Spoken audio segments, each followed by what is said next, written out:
Sur ces images, publiées par la procureure générale des États-Unis, des soldats américains arraisonnent en pleine mer un pétrolier en provenance du Venezuela.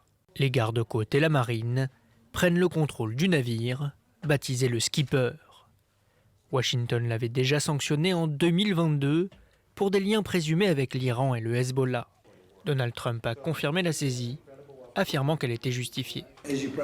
Comme vous le savez probablement, nous venons de saisir un pétrolier au large des côtes du Venezuela. Un grand pétrolier, très grand. Le plus grand jamais saisi en fait. Et d'autres choses se passent. De son côté, Caracas dénonce un acte criminel et promet de résister.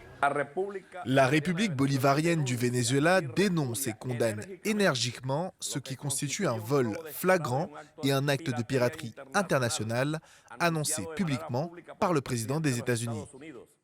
La veille déjà, 2 avions de chasse américains avaient survolé le golfe du Venezuela, frôlant l'espace aérien du pays.